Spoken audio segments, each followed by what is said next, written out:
Good morning વિદ્યાર્થી મિત્રો, ધોરણ 9 વિષય ગણિત પ્રકરણ 6 રેખાઓ અને ખૂણાઓ. મિત્રો, આ અગાઉના લેક્ચરમાં આપણે સ્વાધ્યાય 6.3 નો દાખલા નંબર 1 અને દાખલા નંબર 2 ગણ્યો હતો. એ ઉપરાંત આપણે પ્રમેય 6.7 અને 6.8 પણ ભણ્યા હતા. 6.7 આપણે સાબિત કર્યો હતો અને 6.8 આપણે વગર સાબિતીએ સ્વીકારવાનો હતો. તો મિત્રો, એ પ્રમેય અને પ્રમેય 6.8 તેમજ પૂર્વધારણાઓ અને ખૂણાઓના પ્રકારનો ઉપયોગ કરીને આપણે શીખ્યા હતા કે દાખલા કેવી રીતે ગણાય છે. હવે આપણે આગળ જોઈએ સ્વાધ્યાય 6.3 નો દાખલા નંબર 3. ડી રેખાને સમાંતર આપેલી છે.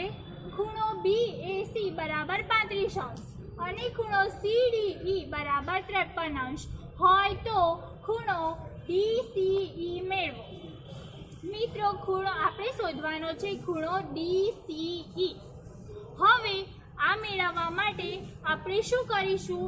તો મિત્રો, આપણને આપેલું છે કે AB અને DE રેખા એકબીજાને સમાંતર છે. મિત્રો, સમાંતર રેખાઓની જોડ હોય અને તેની છેદિકા હોય તો તેનાથી કેટલાક ખૂણાઓ બને છે, તેની જોડ બને છે, તે કેટલાક પૂરક હોય છે અને તે કેટલાક સમાન હોય છે. તો મિત્રો, આપણે જોઈએ કે ખૂણો BAC આપણને આપેલો છે, તેમજ ખૂણો CED, એ બંને જે ખૂણા છે તે યુગ્મ કોણની જોડ બનાવે છે. એટલે AB રેખા સમાંતર છે અને AE રેખા તેની છેદિકા છે. AE રેખા આપણને શું આપેલી છે?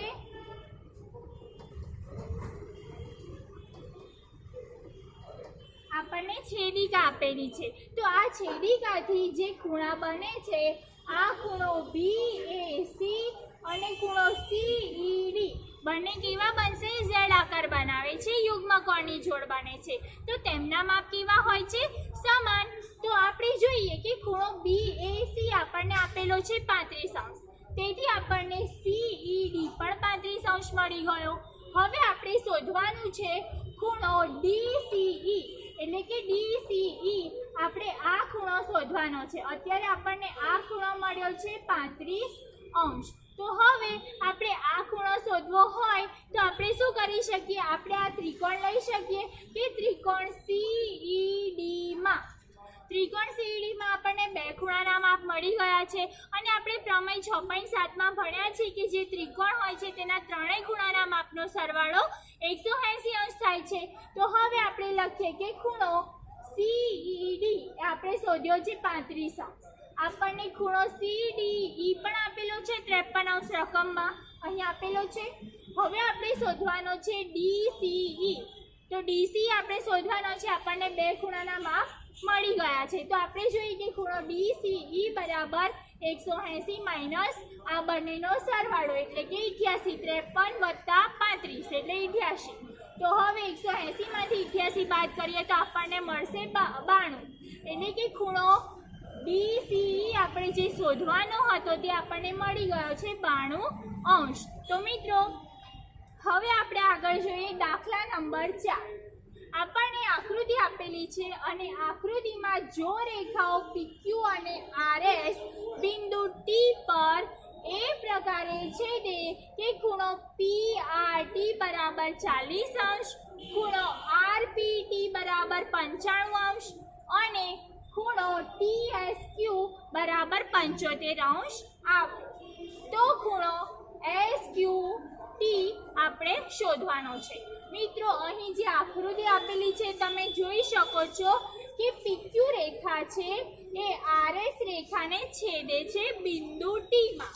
અને કેવી રીતે છેદે છે કે તે બે ત્રિકોણ બનાવે છે, એમાં આપણને કેટલાક ખૂણાઓના માપ આપેલા છે.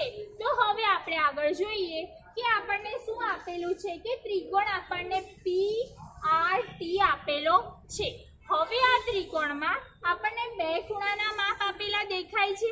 આકૃતિમાં બે ખૂણાના માપ આપણને આપેલા છે. તો હવે આપણે ત્રિકોણના ત્રીજા ખૂણાનું માપ શોધી શકીએ પ્રમેય 6.7 ની મદદથી. તો હવે આપણે જોઈએ કે ખૂણો P આપણને 95° આપેલો છે, ખૂણો PRT આપણને 40° આપેલો છે. તો આપણને માપ મળશે PTR નું માપ આપણને મળશે. તો આ ત્રણેય ખૂણાના માપનો સરવાળો 180 અંશ. તો હવે PTR બરાબર 180 અંશ માઇનસ 135 એટલે કે 40 + 95 એટલે કે 135. તો હવે ખૂણો PTR બરાબર 45 અંશ આપણને મળે છે. આપણને મળ્યો છે PTR, આ ખૂણો આપણને મળ્યો છે. હવે આપણે શોધવાનું શું છે? SQT શોધવાનો છે. ખૂણો SQT શોધવાનો છે. તો હવે આ ખૂણો આપણને કેવી રીતે મળશે? તેના માટે આપણે આ ખૂણો પણ મેળવવો પડશે. તો મિત્રો આપણે આગળ જોઈએ કે ખૂણો SQT શોધવા માટે પહેલા આપણે ખૂણો STQ શોધવો પડશે. ત્યારે આપણે આ ત્રિકોણના ત્રીજા ખૂણાને શોધી શકીશું. હવે આપણને રકમમાં આપેલું છે કે RS છે એની છેદિકા PQ આવેલી છે. આપણે આકૃતિમાં જોઈ શકીએ છીએ કે આ બંને રેખાઓ T બિંદુમાં છેદે છે એટલે કે એ છેદે છે, બરાબર. તો હવે આપણે જોઈએ કે PTR અને STQ, PTR એ આપણે શોધ્યો છે અને આપણે આ ખૂણો પહેલા શોધવો પડશે. તો STQ એ બંને કોઈ એક રેખાના બીજી રેખાને છેદવાથી બનતા અભિકોણની જોડ છે. હવે અભિકોણની જોડ કેવી હોય છે? સમાન. તો આપણે જોઈએ કે જે અભિકોણો છે એટલે કે PTR અને STQ એ બંનેના માપ સમાન હોય છે. આપણને મળ્યું છે PTR બરાબર 45 અંશ. તો આપણને મળી જશે STQ બરાબર પણ 45 અંશ. હવે આપણે શોધવાનો છે ખૂણો SQT. તો હવે આપણને અહીંયા જે બે ત્રિકોણ આપેલા હતા તે પૈકીનો બીજો ત્રિકોણ એટલે કે STQ ત્રિકોણ છે, એમાં આપણે બે ખૂણાના માપ જાણીએ છીએ. એક ખૂણાનું માપ આપણને રકમમાં આપેલું છે એટલે કે જે 75 અંશ આપણને TSQ આપેલું હતું તે 75 અંશ અને STQ બરાબર 45 અંશ જે આપણે અત્યારે શોધ્યું છે. હવે ત્રીજો ખૂણો એટલે કે જે SQT આપણે શોધવાનો છે તેને આપણે શું કરીશું? ખૂણો SQT વત્તા ખૂણો STQ વત્તા ખૂણો TSQ. હવે આ ત્રણેયના માપનો સરવાળો કરીએ તો આપણને મળશે ખૂણો SQT બરાબર 180 માઇનસ આ બંનેનો સરવાળો એટલે કે 75 વત્તા 45 તો આપણને મળશે 120 અંશ.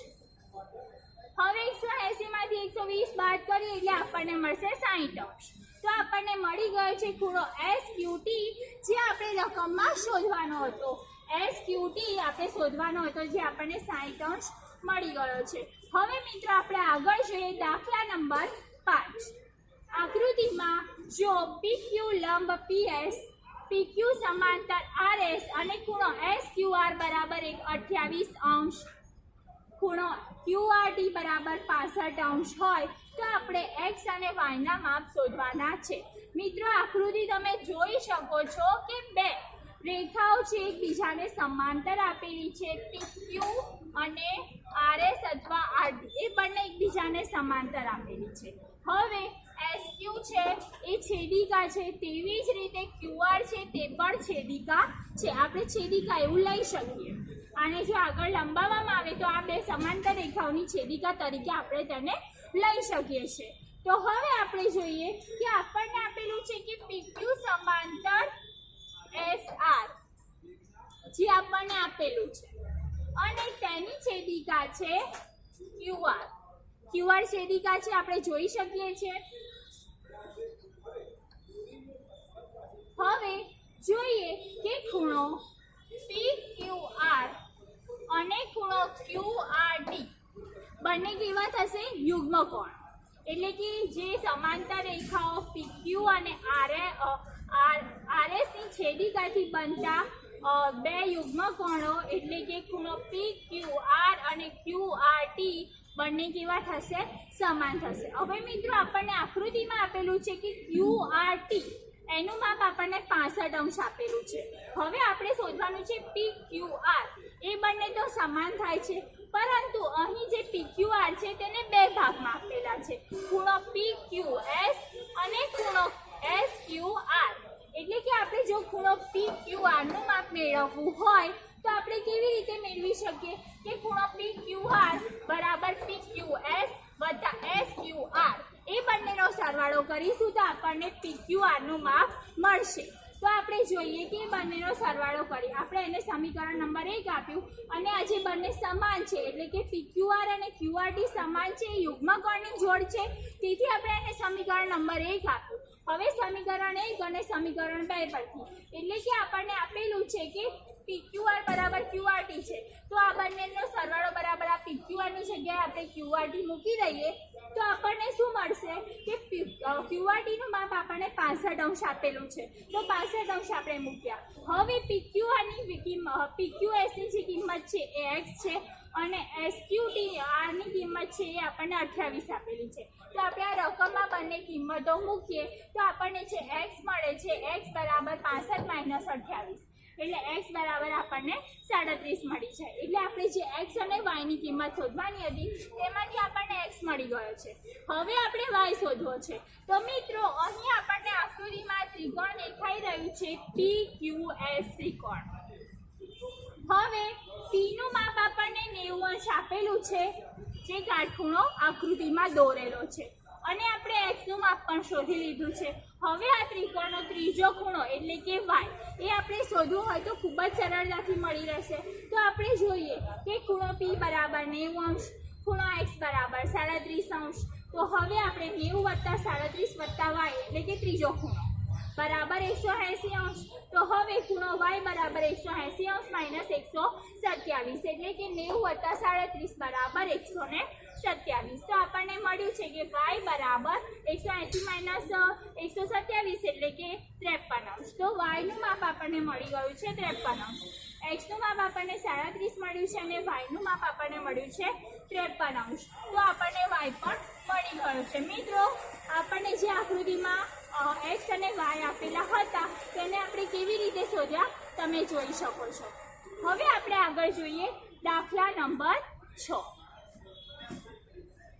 ત્રિકોણ PQR ની બાજુઓ QR ને S સુધી લંબાવવામાં આવે છે. જે PQR છે એની બાજુ જે QR છે તેને S સુધી લંબાવવામાં આવેલી છે, એટલે કોઈ કિરણ દોરવામાં આવેલું છે અને આગળ લંબાવવામાં આવેલી છે. હવે આપણને PQR અને PRS ના દ્વિભાજકો બિંદુ T પર મળે છે. એટલે કે દ્વિભાજકો એટલે જે ખૂણો છે તેનું બે ભાગમાં વિભાજન કરે તેવા કોઈક રેખાખંડો. એટલે કે આપણને આપેલું છે PQR, P, Q અને R એનો દ્વિભાજક QT આપણે જોઈ શકીએ છીએ. તેવી જ રીતે PRS એટલે PRS તેનું બે ભાગમાં વિભાજન કરતો એટલે કે RT. QT અને RT આપણે જોઈ શકીએ છીએ તે આપણને આકૃતિમાં દેખાય છે. હવે આપણે જાણીએ છીએ કે જે ખૂણો PQR છે અને PRS છે એના દ્વિભાજકો છે એટલે કે તે બે ભાગમાં વિભાજન કરે છે. તો જે આપણને ખૂણો આપેલો છે PQR એનું બે ભાગમાં વિભાજન કરે તો આપણે જે વિભાજિત QR છે ત્યાંથી આપણે ખૂણાને નામ આપીએ કે ખૂણો A અને બીજો પણ ખૂણો A. આપણે જાણીએ છીએ કે જ્યારે બે ભાગમાં વિભાજન થાય છે ત્યારે બંને ભાગ કેવા હોય છે? સમાન હોય છે. એટલે કે આપણે અહીંયા લખ્યું કે A અને A એટલે કે ખૂણો PQT થશે એ પણ A થશે અને ખૂણો TQR થશે તે પણ A થશે. તેવી જ રીતે આપણે જોઈએ કે આપણને PRS પણ આપેલું છે, તેનું બે ભાગમાં વિભાજન કોણ કરે છે? RT રેખાખંડ છે તે કરે છે. તો હવે તેનાથી બનતા બે ખૂણાઓ એટલે કે ખૂણો PRT અને ખૂણો TRS એ પણ આપણે કેવા લઈશું? B લઈશું. એટલે કે આને પણ PRT ને પણ આપણે B લઈશું અને PRS ને પણ આપણે B તરીકે ધારીશું. એટલે અહીં આપણે જે ખૂણાઓ છે તેને ધારી લીધા છે કે કોઈને X A ધાર્યો છે અને કોઈને B ધાર્યો છે.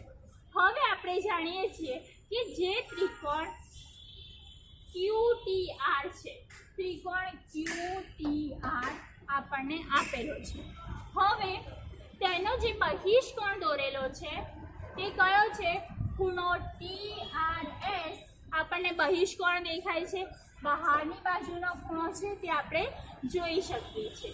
હવે બહિષ્કોણના માપ કેવા હોય છે? અંતઃસમૂહકોણના માપના સરવાળા છે.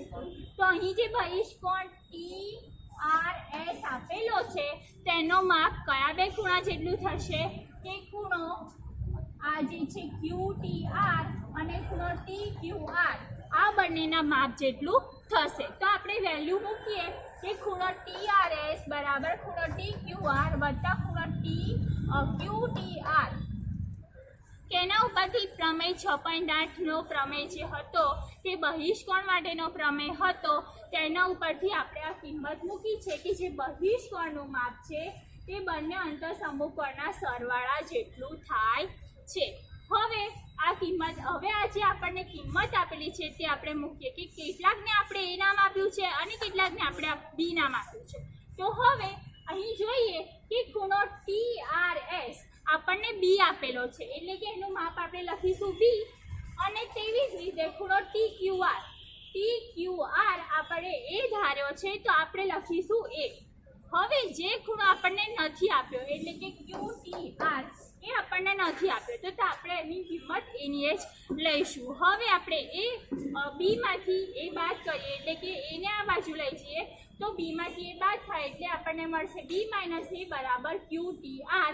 એને આપણે આપીશું સમીકરણ નંબર 1. હવે આગળ જોઈએ ત્રિકોણ PQR માં કયો બહિષ્કોણ આવેલો છે? PRS એ બહિષ્કોણ આવેલો છે. હવે આપણે જોઈએ કે બહિષ્કોણનું માપ આના સિવાયના જે બે અંતઃસમૂહકોણ છે તે આપણે જોઈએ કે કયા બે અંતઃસમૂહકોણ આવેલા છે. હવે આપણને આર આગળ જે બહિષ્કોણ દોરેલો છે તેના સિવાયના બે અંતઃસમૂહકોણ એટલે કે RPQ અને PQR એ બંને અંતઃસમૂહકોણ છે. તો આપણે જોઈએ કે PRS બરાબર QPR વત્તા PQR. પ્રમેય 6.8 એટલે કે જે બહિષ્કોણનું પ્રમેય છે તેના ઉપરથી આપણે આ કિંમત લખી છે. હવે આપણને PRS નું માપ આપેલું છે B વત્તા B એટલે કે 2B, એ આપણે લખી દીધું. હવે આપણને જોઈએ કે PQR બરાબર A વત્તા A એટલે કે 2A, તેની કિંમત પણ આપણે મૂકી દીધી. હવે 2B - 2A બરાબર ખૂણો QPR. હવે બેને કોમન કાઢીએ તો B - A બરાબર QPR. હવે આપણે જોઈએ કે એને આપણે સમીકરણ નંબર 2 આપી દઈએ. હવે જ્યારે આપણે સમીકરણ નંબર 1 આપેલું છે તેની કિંમત છે B - A બરાબર QTR. હવે B - A ની કિંમત આપણે સમીકરણ નંબર 2 માં મૂકવામાં આવે તો B - A બરાબર QTR આપેલું છે તે આપણે લખીએ કે QTR બરાબર અહીં જે આપણે શોધ્યું હતું કે 1/2 QPR. તો આપણે સાબિત કરવાનું હતું કે જે આપણને QTR નું માપ છે તે 1/2 QPR બરાબર થાય છે. તો આપણે સાબિત કર્યું છે કે દાખલા નંબર 6 માં આપણે બહિષ્કોણના જે પ્રમેય હતો 6.8 તેના ઉપરથી આપણે અંતઃસમૂહકોણનો જે સરવાળો હોય છે તે બહિષ્કોણના માપ જેટલો થાય છે તેના ઉપરથી આપણે આ દાખલો ગણ્યો છે. તો મિત્રો આપણે સ્વાધ્યાય 6.3 અહીંયા પૂરું કર્યું છે અને જે પ્રકરણ 6 હતું રેખાઓ અને ખૂણાઓ તેને પણ આપણે અહીંયા સંપૂર્ણ કર્યું છે. હવે આપણે મળીશું આવતા લેક્ચરમાં. અસ્તુ.